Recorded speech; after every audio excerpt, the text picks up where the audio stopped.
Okay, welcome to Chapter 19, Breach of Contract and Remedies. So we're going to be talking in this chapter about what happens in, fortunately, that relatively rare circumstance where a contract, one of the parties, and sometimes both of the parties, fail to live up to the contract, and we have to resort to the courts or to alternatives built into the contracts themselves. So basically, when one party to the contract, and we'll start with just the basic buyer and seller here. When either the buyer or the seller breaches, the other party gains a right, typically a cause of action, a breach of contract, in a civil court. Remember, it's important, and I think we're seeing more and more of this, that simply saying you're going to sue someone, even filing a lawsuit, doesn't mean that the lawsuit's going to proceed. You have to be able to state a legal cause under which a court will say, yes, you have a case to go forward to prove. If you can't meet that threshold, if you simply make a statement that I've been wronged without any sort of evidence or support to even get over the just initial review of the case, your case is going to be thrown out. Also, if whatever wrong was done to you is not recognized by the law, again, your case is going to be thrown out. The other important thing to remember about civil cases is that typically what's going to be awarded is cash. Damages in most cases for breach of contract are money.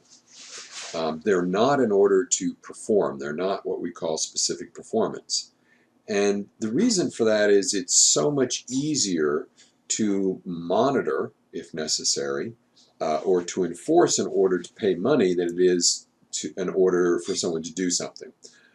Because you can have issues like, well, did they do it properly? How long did it take them to do it? The issues are almost endless as you think of them. If you're ordering someone to actually perform under a contract. And what the damages are supposed to do is not make someone rich. I know people have the perception, oh, lawsuits are just so abused, and they're really just a mechanism for people to sue whoever they want and make lots of money. That's kind of a popular misconception. Usually what we're seeking to do here is to really return the parties to their original positions, particularly in our case, the innocent party, the party that didn't breach the contract. So there are four standard types of damages that we'll talk about here. We'll talk about compensatory damages, we'll talk about consequential damages, we'll talk about punitive damages, and we'll talk about nominal. And I've used these terms before. We certainly can discuss them or have discussed them in the past. So the first one, and this is the one that you see almost all of the time when you have a lawsuit and someone is successful in the lawsuit, that is compensation. We want to cover all the losses of the breach. Sometimes you'll hear this term incidental damages. And typically what the courts are concerned in compensatory damage is the concept of cover. If I sold you, or I was supposed to sell you, 500 tons of grain, and I breached the contract, I didn't sell you that 500 tons. What the courts want to know is, okay, you went out and you had to find 500 tons from someplace else. What did it cost you to do that? What did it cost you to what did it cost you to go out into the marketplace, find a replacement for this 500 tons? Maybe you only had to buy 200 tons. Maybe you had to ship them in fast. Whatever it is, what was your cost for this? And that is your cover cost. Now, normally, if you lost profits as well, let's suppose when you went out and you found these substitutes, you had yourself, maybe you breached some contracts, or maybe you couldn't do certain things, so you lost some profit as well. That can be added to the cover cost. So most of the time, an attorney, when we're suing someone for a client, we're really looking for compensatory damage. That's the thing that we're most often, laser focused upon. We're not as focused upon, although we like, to be honest about it, punitive damages. We certainly are not focused upon them because punitive damages, and we'll get to those in a little bit, are fairly rare. You're not going to see them very often. Okay, there can be some cases that are pretty unique. So sometimes whatever the breach was about was special enough that the courts will not seek money, but will seek an alternative. And this alternative typically is specific performance. The most common example of this is going to be when someone commits a breach in the sale of land. Now, famously, I think it was Mark Twain. I think it was really attributed to him. I don't think he actually said it. He said, "Buy land, God's not making any more of it."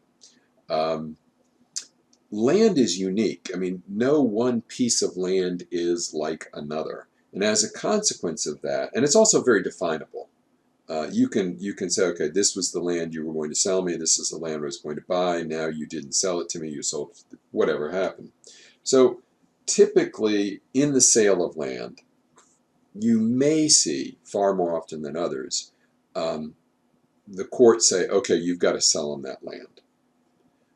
It's not exceedingly common, but it's certainly, I would say, among the most common cases where you see specific performance. And again, specific performance is when you tell the other party, okay, you were in a contract, you didn't live up to the contract, we're not going to order you to pay the other person damages, we're going to order you to live up to that contract. We're going to say, okay, you have got to sell that actual land to him and turn it over for the price you agreed upon. Again, pretty rare, but I would say more common would be, okay, I'll go out and buy another piece of land. Maybe you sold that land to someone else and it's unavailable. You're going to have to find the cover price there. The difference between our contract price and the piece of land I bought and its value. In a construction contract, so let's suppose that I hire you to build my deck. Okay, so I'm putting a deck onto my house and I say, I want you to build a deck. If I breach the contract, we sign, you set up a time to come and work, but you don't buy any supplies yet, but let's suppose you block off a time for your crew when you're going to have them scheduled to work at my house, and I breach the contract. Well, what are your losses that you're going to sue under? And again, for compensatory damage, before performance is called for, pretty much your damages are limited to, well, what profits did you lose? But let's suppose you started building the actual deck, and now you've put, suppose it's a $10,000 project. You've bought $5,000 worth of material and labor you've put in, and now I say, well, I don't want the deck anymore. I'm going to end the contract. My damages as the person constructing it are going to be the profits I would have made on the deck. Let's suppose I was going to make $1,000 profit, plus how much labor and time I've spent so far, which I said was $5,000. So the damages there would be $6,000. Now, if I actually complete the contract, if I'm all done, then obviously you're going to owe me the $10,000. So those are the three possibilities for breach of construction contract. If nothing has been started yet, then your damages are merely lost profit. If it's been started but not completed, then your damages are the amount you've spent plus your profit. And if it's been completed, then you're going to recover the entire value of the contract. Now, consequential damages are added on. These are usually special damages, and they can flow from the breach. So let me give you an example here. Let's suppose that I order 500 tons of apples from you because I want to make apple pies on an industrial scale. And those apple pies I'm going to sell to Kroger and to Harris Teeter and to Food Lion, and I have contracts with them all. And you breach the contract, and I can't make the pies. Okay, well, the profit I was going to make from those pies, whatever it was going to be, say $100,000, is one thing. But because I can't deliver to the grocery stores, they stop doing business with me long term, and my losses are actually higher. These would be consequential damages. These would be special damages that you would argue. And this is often a gray area that when attorneys are arguing for damage, one party would say, well, you really don't have that much consequential damage, and the other party would say, yes, I do, and you would argue back and forth about it. They can be a little difficult to establish, but it's probably easier to show these than you might think. You're really looking for sort of some sort of direct link. Now, the next two, nominal and punitive damages. Punitive damages are rarest, very rare, very, very rare. And they're the ones that tend to attract the most criticism. These are damages that are awarded not to compensate someone, but to actually punish the other side. Punitive comes from the old term Punic, the Punic Wars. During the Third Punic Wars, the Romans captured the city of Carthage. They crucified all the male inhabitants. They sold the women and children into slavery. They tore down all the walls, all the buildings, all the temples. Then they broke up the rocks and the stones that were made so that nothing was bigger than a sandal. Then they covered it with earth and sowed salt in it. That's punishment to the extreme. You can see that's a punitive action. Courts don't typically award punitive damages. Most of the time, courts will say, we're really not in the business of punishing people. But you can obviously construct scenarios where people are extremely negligent, or worse than that, they're intentionally trying to harm the other party. If you can show extreme negligence, that's bad. Punitive damages become more common. But if you can show that you intentionally did something, so let's go back to our example with the apple pies. I knew you had these contracts. I knew that if you didn't deliver them, that you would lose these contracts and might go out of business. And I intentionally entered into the contract knowing I was going to breach it, knowing that it was going to hurt you later. In that case, courts might very well award punitive damage because they might say, well, you really harmed the other person for no good reason other than you just wanted to harm the other person. So we're going to award them punitive damage.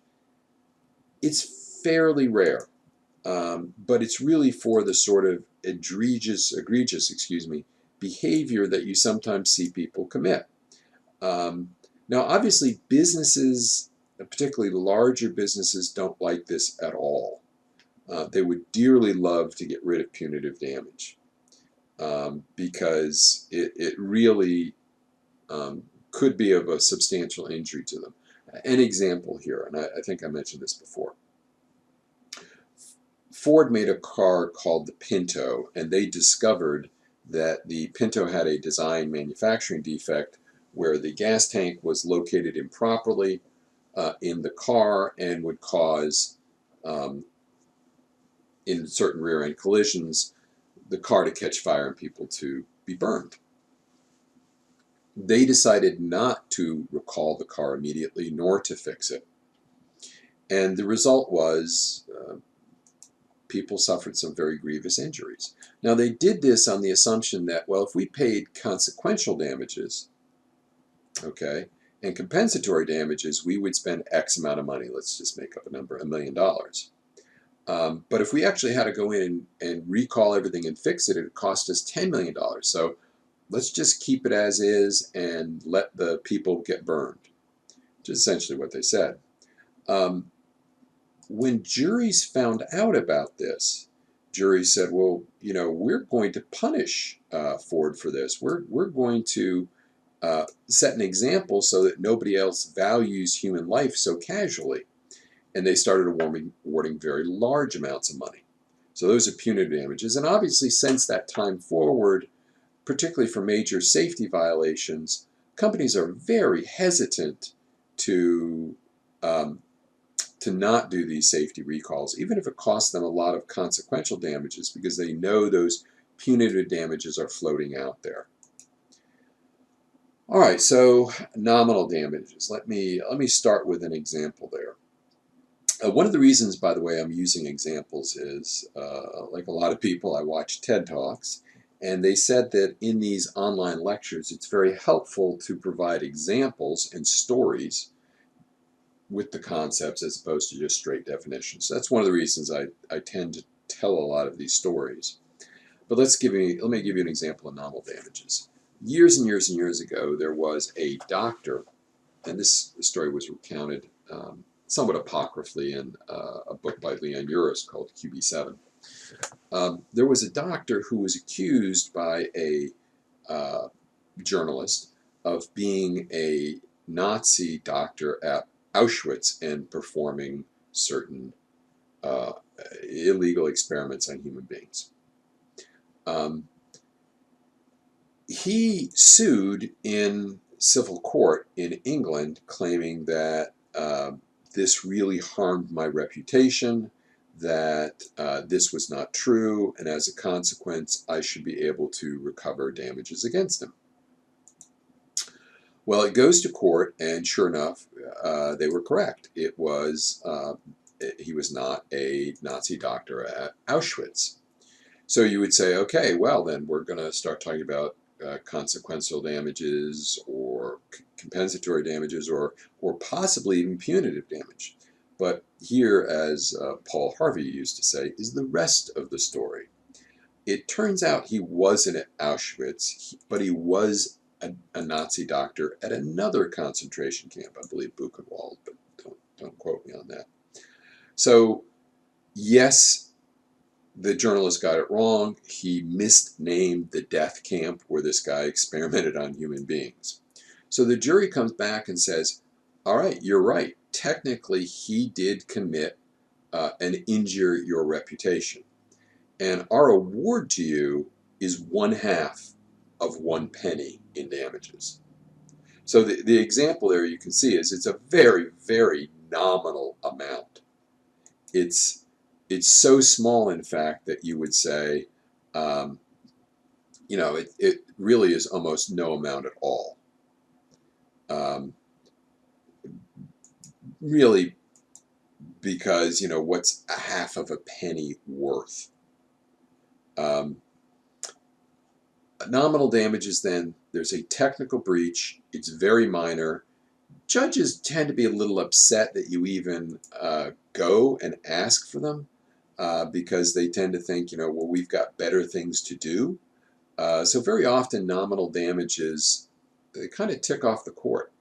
And there's expenses here because you're paying for attorneys. The judge's time is not free. So nominal damages really are kind of a slap down by the court. All right, a couple more concepts to talk about with damages. Mitigation of damage. The example I like to use here to start off this explanation is renting an apartment. Let's suppose an apartment complex rents out an apartment to someone on a 12-month lease. 2 months into the lease, let's just suppose it's $1,000 a month. So 2 months into the lease, the party says, I can't stay here no longer. I've been transferred. I'm breaking the lease. And they move out. So there's 10 more months left on the lease. The lease was $1,000 a month. You'd say, okay, well, what are the damages? Well, the damages are 10 months times $1,000, $10,000. But you simply can't, as the apartment complex, lock the door and leave the apartment empty for 10 months. You have a duty to limit those damages you are going to suffer. Now, there can be additional expenses here. They might have to go into the apartment, clean the apartment, paint the apartment, advertise for sale. It might take them $1,000 to clean it and get it right. and it might take them another 2 months to rent it. In which case, because of mitigation of damages, they spend $3,000, okay, and then they start renting the apartment. So what's their actual damage? Okay, well, they lost the $3,000 to fix it, and they lost those 2 months rent before they could rent it. So their damages are $5,000. So mitigation of damage says that you have a duty to limit the amount of damage you suffer, if you can, from someone breaking a contract. You can't just let things get worse and sue for them later. Liquidated damages. Liquidated damages are when you set damages in a contract. Now, courts are very hesitant with liquidated damage. They tend to start looking at them like, well, you're really interfering on what we should be doing. You're really trying to usurp the power of the court. You're saying, well, we know where to set damage. So liquidated damages are not looked on favorably in most situations. Courts have a tendency to strike them down. Where they will allow them is they'll allow them for a future breach, particularly if it's a reasonable amount, and particularly if it would be difficult to calculate the actual losses. If you set some astronomically high number, if you breach this contract for the sale of this $10 pen, you owe me $100,000. Courts are going to toss it. But if you said, I want to hire you to be my publicity agent, you're fairly famous, and if you do not, if at a later point you drop me before, the end of our contract, you'll pay $10,000. Well, what's a publicity agent's worth? It'd be difficult to establish. That might be an acceptable liquidated damage clause. Penalty clauses are the opposite of liquidated damage. These are, again, when the people drafting the contract really build in very strong penalties. Again, typically courts don't like these. Typically courts will say, you really have no business doing this. This is our job to set damages. They're also typically so punitive or punishing, and often because one party's in a position of power, that courts don't like them. If the damages are difficult to measure, they're more likely to allow them. If the damages would be clear and are really punishing them, court's going to call it a penalty clause and toss it. There are also equitable remedies, and we've talked about some of these already as well. Rescission is to undo or terminate a contract, putting the parties back in the original positions, particularly before contracts have called for or anybody's extended anything or anybody's changed their position. We very often will enforce a rescission part of the contract. Restitution, which is returning goods or monies that are transferred. If one party can't pay, if there's a substantial issue, restitution is pretty common. You can request it in other cases. You can request restitution in breach of contract or in certain tort cases. It begins to smack of specific performance, but it's still done. It's not unknown. You can have a specific performance when you're forced to complete a contract, very rarely given. Courts dislike it. Most often, as I said, it's granted for the sale of land. Never granted for personal services, because slavery is just not something we do anymore. And as I said, sale of land, pretty common. And sometimes people don't want specific performance for the sale of land. Sometimes they will take money. Now, sometimes a contract is it's imperfect, and there's a problem enforcing it, and we don't know quite what to do. In this case, sometimes the court will reform it. They will correct a problem inside the contract. And these contracts can arise because there was a mutual mistake. Maybe they meant to write $100,000 and they wrote $10,000. Maybe there was fraud. Maybe there was duress. Maybe there was undue influence. In all these cases, sometimes we'll go in and we will change the contract. Equitable remedies like reformation of contract often occur when you had an oral contract and were doing things in one way. You reduced it to a written contract, you changed the way you were doing it, and it was very different.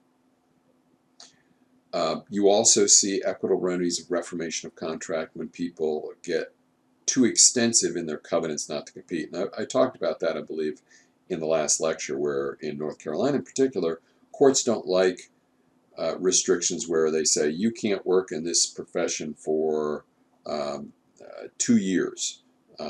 Courts just don't like that. They typically will strike them down and say, 2 years is too long to restrict someone's ability to earn a living, or if you said the whole state of North Carolina. We also, again, can see recovery under quasi-contract. I talked about quasi-contract earlier, but remember, quasi-contract is one where there was never a contract, but a court is going to imagine there was one, and impose it upon the parties. Quick example here. You're in an automobile accident, you're unconscious, the ambulance comes and picks you up, takes you to the hospital, they revive you, they give you a bill. You say, I didn't agree to this, I'm not going to pay this bill.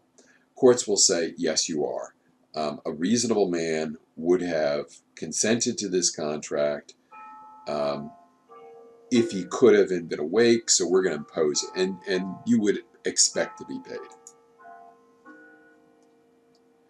A benefit is given, you would normally expect it, it's not voluntary, and one party would unfairly benefit. Now, traditionally you had several options to sue. In the past, just because of the way the courts were structured, you generally had to pick one or another a cause of action. Today, you can sue under anything. You can sue under specific performance. You can sue for asking for punitive damage. You can try for everything.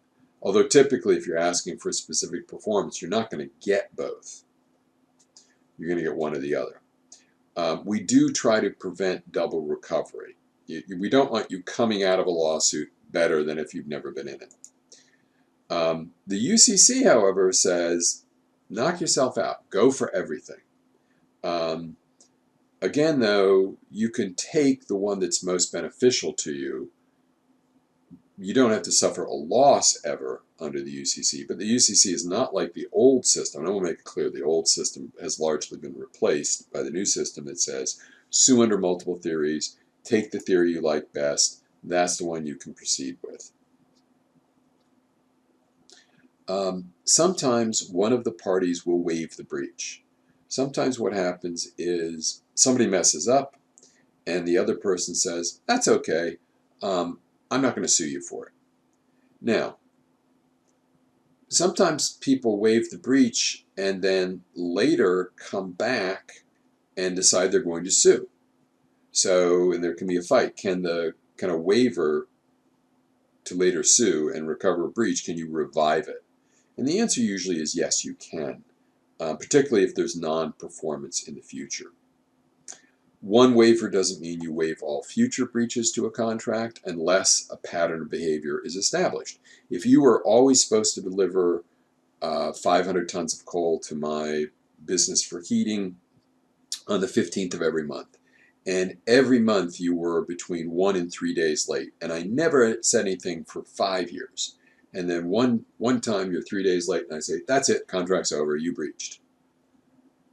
We would say that all those past waivers created really the idea that time was not of the essence and that it wasn't critical that everything be delivered right on time. Therefore, those past breaches allow a future breach. Now, liabilities will remain if there are damages. Generally, the waiver only keeps the contract going. So if my business was unheated and I lost some money, I can sue you for it. There's no question about it. Exculpatory clauses seek to avoid any damages. They are basically void because they violate public policy. Limitation liability clauses, these typically are drafted by very skilled lawyers. In these circumstances, sometimes courts will accept them. Usually, if you've got two well-informed parties with it's difficult to establish liability and things like that, we'll let it go. All right, we're right at half an hour. I'll pick up chapter 20 whenever you're ready.